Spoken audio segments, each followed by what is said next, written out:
हमारे मन में कोई घटा और भाग नहीं होता, सिर्फ जोड़ और गुणा होता है। मैं नकारात्मक विचारों को हटाकर सिर्फ सकारात्मक विचार रखूंगा। आपको शुभकामनाएं, पर ये नहीं हो पाएगा। आपको बस थोड़ा ध्यान देना होगा कि ये काम कैसे करता है। आप देखेंगे कि आप जो हैं और जो आपने इकट्ठा किया है उसमें फर्क है।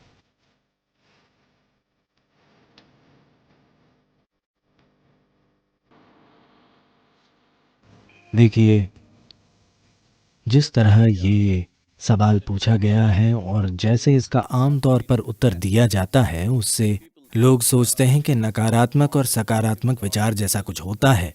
वे नकारात्मक विचारों को हटाकर सिर्फ सकारात्मक विचार रखना चाहते हैं। ऐसे लोगों से मैं बस 10-15 सेकंड का एक प्रयोग करने को कहूँगा। वे ज़बरदस्ती अपने मन से एक विचार हटाएं, जैसे अगले 10 सेकंड तक बंदर के बारे में मत सोचिए। बंदर का विचार न करने की कोशिश करें। आप देखेंगे कि आप बंदरों से भरे हुए हैं। तो मैं कह रहा हूं कि यह आपके मन का स्वभाव है, क्योंकि इस मन में तीनों पेडल रेस बढ़ाने वाले हैं, ब्रेक या क्लच नहीं है। आप जो भी दबाएंगे ये और तेज भागेगा। ऐसे मन के होते हुए नैतिक और धार्मिक शिक्षकों ने सिखाया है कि बुरी चीजों के बारे में मत सोचो। तब से वे हमेशा यही करने लगे।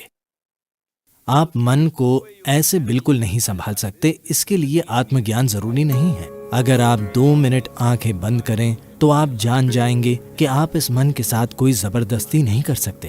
तो मैं बुरे विचार हटाना चाहता हूं, इस दिशा में कभी मत जाइए, क्योंकि आप जो हटाना चाहेंगे वो आपका गुण बन जाएगा, वो हमेशा हावी रहेगा। तो मुझे क्या करना चाहिए?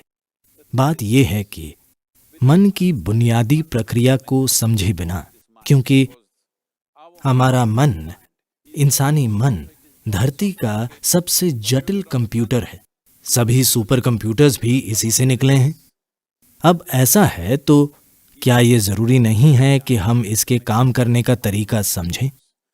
अगर आप मुझसे पूछें तो इसका एक सरल पहलू ये है कि हमारे मन में कोई घटा और भाग नहीं होता, सिर्फ जोड़ और गुणा होता है। अगर आप इससे कुछ हटाना चाहेंगे तो ये कहेगा एक और। अगर आप बहुत जोर देंगे तो ये कई गुना हो जाएगा। ऐसे मन में आप अच्छा और बुरा पहचान कर उन्हें हटाने की कोशिश मत कीजिए। सबसे पहले हमें ये समझना होगा This mind of yours, this body of yours is supposed to serve you. कि आपका ये मन और शरीर आपकी सेवा के लिए ही है। आपका जीवन महत्वपूर्ण है। शरीर और मन वे साधन हैं जिन्हें हमारी सेवा करनी चाहिए। अगर आप किसी गाड़ी में बैठें तो उसे वहीं जाना चाहिए जहां आप जाना चाहते हैं। अगर वो अपने हिसाब से चलने लगे तो उसका फायदा क्या है? वो सिर्फ परेशानी होगी। फिलहाल दुर्भाग्य से ज्यादातर मनुष्य इंसानी मन की इस शानदार संभावना को एक परेशानी, एक समस्या की तरह अनुभव कर रहे हैं। ये आपके पास मौजूद सबसे सुंदर चीज है। बस आपको इसके काम करने के तरीके पर थोड़ा ध्यान देना होगा। सबसे पहले यही करना होगा। इसी कारण हम एक सरल सी चीज, ईशा क्रिया लेकर आए। ये आपको आपकी शारीरिक और मानसिक प्रक्रिया से अलग करने के लिए है। आप जैसी एक चीज है जो मौजूद है।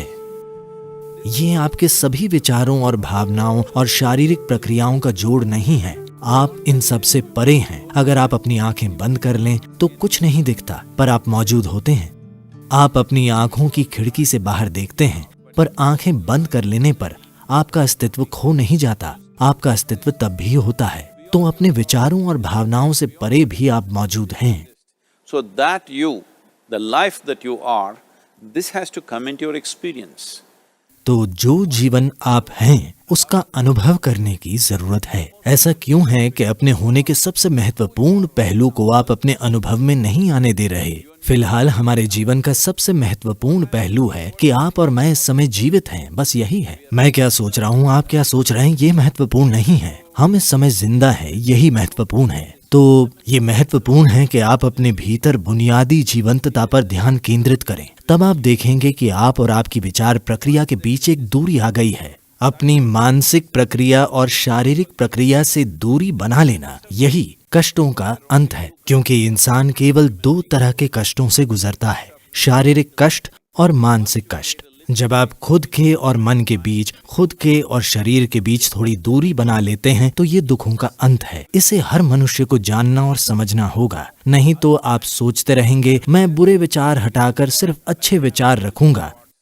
मेरी शुभकामनाएं, पर यह नहीं हो पाएगा। 100% ये काम नहीं करने वाला, क्योंकि कोई विचार हटा नहीं सकता, उन्हें कुछ समय तक टाला जा सकता है। तो जब बुरे विचार आते हैं, आप कहें राम राम, शिव शिव, जो भी आप कहें, पर ये सिर्फ उनसे बचना हुआ, वो चले नहीं जाते। जिस पल आप उन्हें रोकते हैं वे बड़ी ताकत से फिर आएंगे, वरना वे आपके सपनों में वापस आ जाएंगे। तो ये बहुत महत्वपूर्ण है। सबसे पहले आपको समझना होगा कि आपका गुस्सा, नाराजगी, आपका जो डर है, जो भी नकारात्मकता आप पैदा करते हैं, आमतौर पर नाराजगी और गुस्सा हमेशा किसी दूसरे की ओर होते हैं।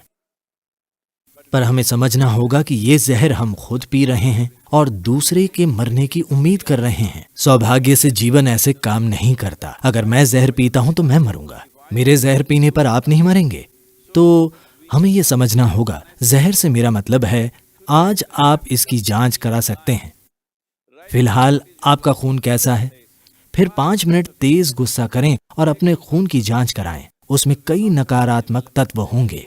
आप वाकई खुद को जहर दे रहे हैं। तो क्या आप जहर पीना चाहते हैं? बिल्कुल नहीं। अब मैं क्या करूं? ये सवाल एक तरह की मजबूरी से आ रहा है। कुछ मत कीजिए, बस आराम से बैठिए और बस जीवन प्रक्रिया पर ध्यान दीजिए। शायद आपके दिल की धड़कन या आपकी सांस, शायद जीवित होने की अनुभूति, आप कितने संवेदनशील या बोध पाने की काबिलियत रखते हैं, उसी के हिसाब से कुछ चीजें, शरीर की कोई संवेदना, आपकी सांसें, दिल की धड़कन या कुछ ऐसा लें जो आपको जीवन का संकेत देता हो। बस उस पर कुछ समय तक ध्यान दीजिए। धीरे धीरे आप देखेंगे कि आप और आपने जो इकट्ठा किया है उनमें एक दूरी आ गई है। इकट्ठा की गई चीजें हैं आपकी शारीरिक प्रक्रिया और मानसिक संभावना या फिर मानसिक अस्त व्यवस्था।